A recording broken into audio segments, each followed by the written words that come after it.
ये नेपाल का जेंजी है जो भ्रष्टाचार का हवाला देकर संसद से सड़क तक बवाल काटे रहा। सारे नेताओं को काम चोर बताने वाले उसी जेंजी ने लूट मचा रखी है। तस्वीरें काठमांडू के सुपरमार्केट भाट भटोनी की है, जहां जेंजी हाथों में लूट का सामान लेकर निकल रहा है।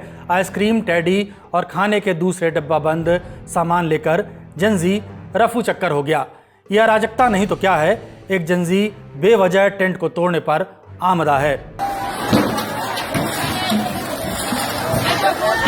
रात में भाट भटेनी सुपरमार्केट को आग के हवाले कर दिया गया।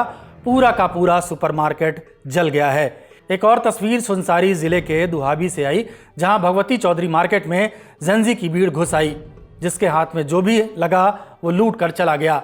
ये जेंजी नमकीन और खाने का सामान लेकर निकल गया है। इस जेंजी के कंधे पर गत्ते वाले कार्टन का बोझ है। डिब्बे पर लिखा है 2 PM।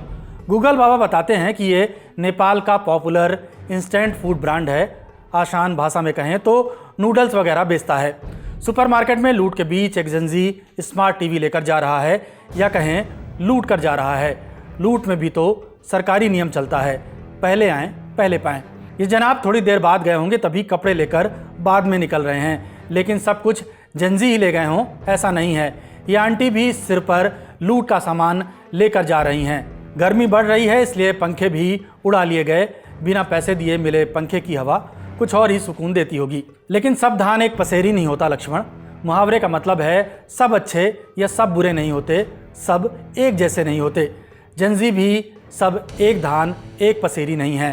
काठमांडू की सड़कों पर ये जेंजी, जिसमें कुछ जेंजी से पहले वाले जनरेशन के भी हैं, तबाही के बाद सफाई में जुटे हैं। हम तो जेनरेशन एक्स से है, फिर भी जेनरेशन जेड जिन्होंने ये आंदोलन किया, उनका एक ही मांग क्या है कि देश में युवाओं का राज हो।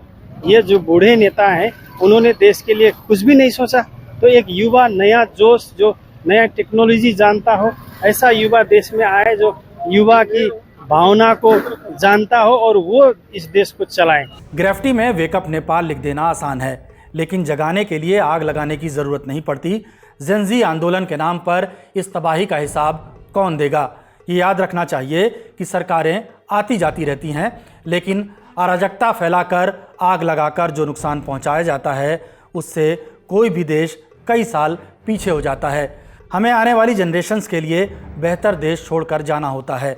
इंग्लिश अल्फ़ाबेट भले ही जी से ख़त्म हो जाता हो, लेकिन जनरेशन जी पर ख़त्म नहीं होती। इस खबर के लिए इनपुट दिया है इंडिया टुडे के रिपोर्टर आशीष श्रीवास्तव ने। इस खबर में इतना ही। नेपाल में जिस तरह जेंजी का प्रोटेस्ट हुआ, PM और मंत्रियों के इस्तीफे हुए, लूटमार भी हुई, इस पर आप क्या सोचते हैं? इसे कमेंट बॉक्स में बताइएगा। शुक्रिया।